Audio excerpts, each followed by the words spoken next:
समधी जी, अब तो आप भी शादी कर लीजिए। मैंने तो आपके लिए एक महिला देख भी रखी है। पिछले 5-6 सालों से मैं उसे जानती हूँ। शादी के कुछ साल बाद ही उसके पति की डेथ हो गई थी। कोई बच्चा भी नहीं है। उसे भी सहारा मिल जाएगा और आपको भी सहारा हो जाएगा। अरे समधन जी, आप क्या बोल रही हो? लोग क्या कहेंगे कि ये उम्र पोता पोते खिलाने की है और इस उम्र में मैं शादी कर रहा हूँ। अरे लोगों का क्या है समधी जी, लोगों का तो काम ही कहना है। जब आप अकेले दुखी होकर पूरे घर को संभालते हैं, अकेले खाना बनाते हैं, कपड़े धोते हैं, तो क्या कोई बाहर के लोग आते हैं आपकी मदद करने? आप खुश रहोगे, लोगों को तब भी ताने ही मारने हैं। आप दुखी रहोगे तब भी बातें बनानी है। तो लोगों का क्या सुनना, उनका तो काम कहना ही है। चलो मान लिया, लोगों की भी मैं छोड़ देता हूँ, लेकिन आपकी बहू, मतलब कि मेरी बेटी, वो क्या सोचेगी मेरे बारे में? अरे वो क्या सोचेगी समधी जी, उसको तो सबसे ज़्यादा खुशी होगी ना, क्योंकि आपके लिए सबसे ज़्यादा परेशान तो वही होती है। एक लौती बेटी थी आपके पास जिसको हम ब्याह के ले गए। अब आप अकेले हो। समधन जी होती तो अलग बात थी। अब आपकी बेटी को दिन रात आपकी चिंता लगी रहती है और उसको देख के मुझे चिंता लगी रहती है। तो वो तो सबसे ज़्यादा खुश होगी ना। पूछ लो, उसी से पूछ लो। क्यों अंजू, ठीक कह रही हूँ ना बेटे मैं? हाँ, जैसा आप लोगों को ठीक लगे।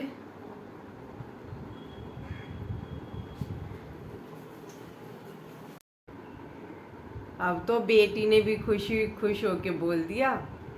अब तो आप भी हाँ ही भर दो। जब आप लोगों ने सब डिसाइड ही कर लिया है तो मैं क्या ही बोलूँ।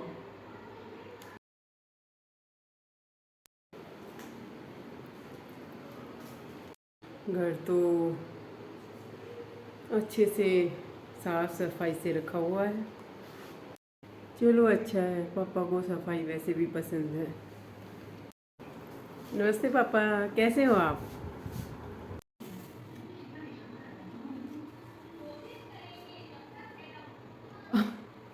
अरे अंजू, आजा बेटा आजा। बड़ा मन था मेरा तुमसे मिलने का। आओ बैठ, मैं चाय बना के लाता हूँ। आप क्यों लेके आओगे? उसे बोलो ना, इसीलिए तो शादी की थी कि आप परेशान ना हो। और उनके होने के बावजूद आप काम करोगे तो फिर फायदा क्या हुआ? वो, अच्छा तुम्हारी नहीं माँ। अरे वो किसी काम से बाहर गई है, आती ही होगी। तुम बैठो, पानी वानी पियोगी, आ जाएगी तब तक। शादी को 4 महीने भी नहीं हुए हैं और तेवर दिखाने लग गई अपने। मेरे पापा घर में अकेले हैं और मैडम घूमने गई। इसीलिए शादी की थी, इसीलिए मैं नहीं चाहती थी कि मेरे पापा दोबारा से कोई शादी करे। अरे अंजू बेटा, तुम कब आई? मुझे पहले पता होता तो मैं और जल्दी घर आ जाती। पापा घर में अकेले हैं और तुम बाहर घूमती रहो। क्या इसीलिए शादी की थी क्या? पापा के लिए ही तुम्हें लेके आई हम। कोई धर्मशाला नहीं खोल रखी हमने, सबका ठेका नहीं ले रखा। तुम ऐसा क्यों बोल रही हो बेटा? मैं तो तुम्हारे बारे में बहुत कुछ जानना चाहती हूँ और ढेर सारी बातें तुमसे करना चाहती हूँ। मुझसे रिश्ता बढ़ाने की ज़रूरत नहीं है। बस मेरे पापा को कोई परेशानी ना हो आगे से, ध्यान रखना। अरे लड़ाई झगड़ा छोड़ो, और तुम्हारी माँ बहुत अच्छी चाय बनाती है। तुम चाय बना के लेके आओ, फिर तीनों बैठ के बहुत सारी बातें करेंगे। ठीक है, चलो चलो, लड़ाई वड़ाई कुछ नहीं।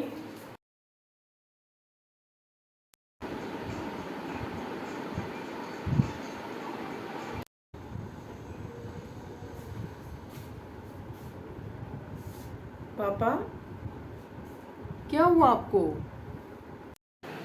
अरे कुछ नहीं बिटिया, थोड़ा सा फीवर हो गया था। और वो कहाँ है?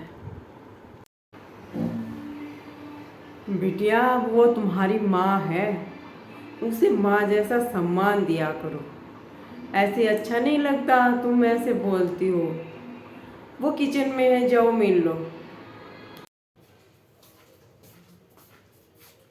तुम्हारे होते हुए पापा को फीवर कैसे आया? अगर तुम अच्छे से ध्यान रखती तो फीवर आता ही नहीं। अरे अंजू बेटा, तुम कब आई?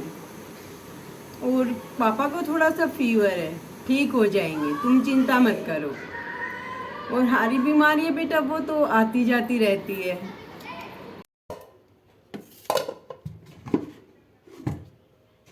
ये क्या बनाया है? ये सब्जी मेरे पापा को बिल्कुल भी पसंद नहीं है। वो बीमार है, उसके बावजूद भी तुमने ऐसी सब्जी बनाई जो वो खाते ही नहीं है। हाँ हाँ, मुझे पता है बेटा, पहले तुम्हारे पापा को ये बिल्कुल पसंद नहीं थी, लेकिन अब मैं बनाती हूँ ना तो वो खुश होके खा लेते हैं।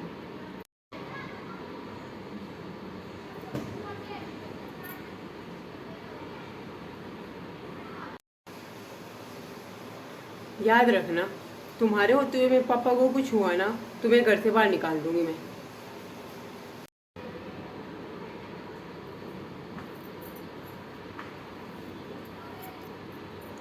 हेलो, नमस्ते दीदी।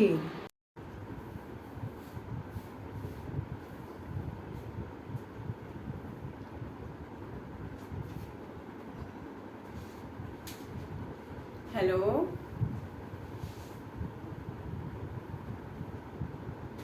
हाँ रजनी, कैसी हो?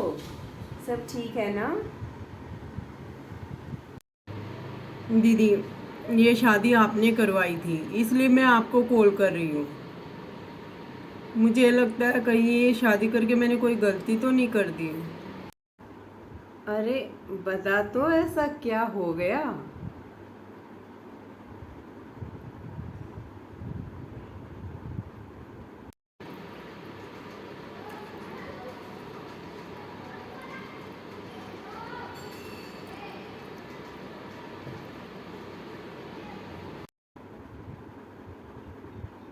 तुम चिंता मत करो, मैं देखती हूँ, सब ठीक हो जाएगा। ठीक हो जाएगा, बस बस सब ठीक हो जाएगा, ज़्यादा चिंता मत करो। ठीक है, ओके।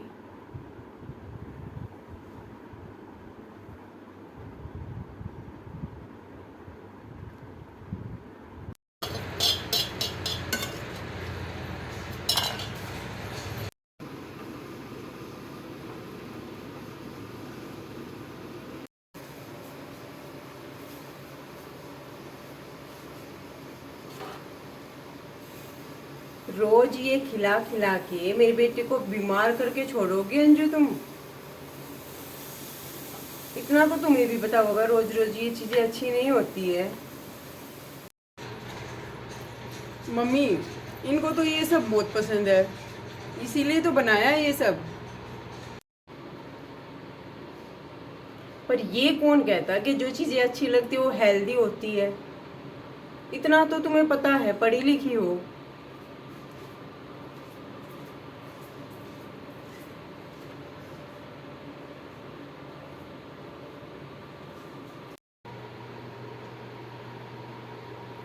ये मम्मी को क्या हो गया? पहले तो कभी ऐसा नहीं बोलती थी।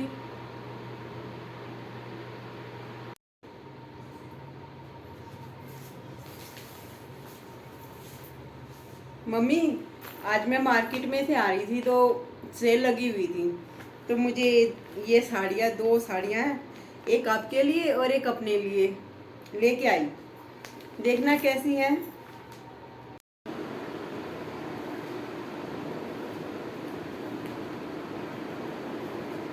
पिछले हफ्ते ही दो सूट नए लेके आई हूँ, और अब ये साड़ी। मतलब कि पैसे बर्बाद ही करने होते हैं। मेरा बेटा दिन रात कमाए जाए, ये उड़ाई जाए, वो कमाई जाए और ये उड़ाई जाए।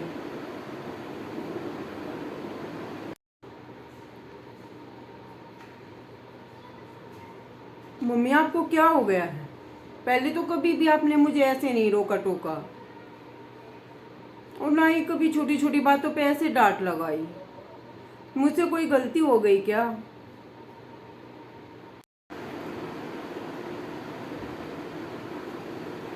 सही कहा बेटा, गलती तो हुई है। मैंने तुम्हें सिर्फ 2-3 बार ही डांट लगाई है, सास की तरह, और तुम्हें इतना बुरा लगा, इतना दुख हुआ। मैंने तुम्हारे पापा की शादी इसलिए कराई थी क्योंकि उनको लेके तुम हमेशा परेशान रहती थी। तुम्हें मैं बहू नहीं, अपनी बेटी मानती थी, और अपनी बेटी का दुख देख के मुझे दुख आता था। और समधी जी भी अकेले बहुत परेशान हो रखे थे। ये सोच के मैंने शादी करवाई थी कि उनकी शादी हो जाएगी, तुम्हारी थोड़ी टेंशन कम हो जाएगी और उनको भी सहारा मिल जाएगा। और रजनी सच में एक अच्छी महिला है, वो तुम्हारे करीब आना चाहती है, तुम्हें बेटी की तरह प्यार करना चाहती है, क्योंकि उसकी खुद की कोई औलाद नहीं थी। लेकिन तुम क्या कर रही हो? तुम्हारे पापा खुश है रजनी के साथ, क्योंकि एक एज होती है, एक उम्र होती है, उसमें सहारे की सबसे ज्यादा जरूरत होती है। और तुम जाके क्या करती हो बेटा वहाँ पे? वहाँ जाती हो और एक सास की तरह है अपनी माँ को डांट लगाती हो छोटी छोटी बातों पे।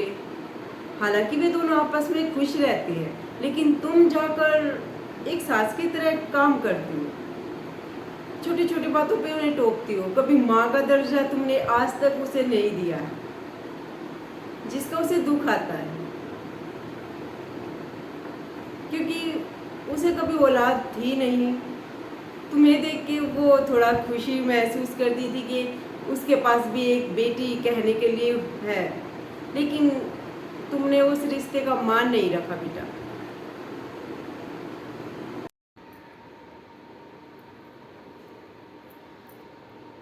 थैंक यू मम्मी, आपने मुझे मेरी गलती का एहसास दिलाया। शायद मैं ही कुछ ज़्यादा ओवर कर गई। थैंक यू मम्मी, आपने मुझे सही टाइम पे सही सलाह दी। सबको खुश रहने का अधिकार है, उनकी भी अपनी लाइफ है। Thank you. अब की बार मैं सास नहीं बेटी बन के जाऊंगी। Thank you mummy. मुझे तुमसे यही उम्मीद थी बेटा। गलती सबसे हो जाती है, लेकिन गलती को सुधार ले टाइम पे, वो अच्छा होता है। और मुझे उम्मीद है आज नहीं तो कल तुम उसे माँ का सम्मान जरूर दोगी।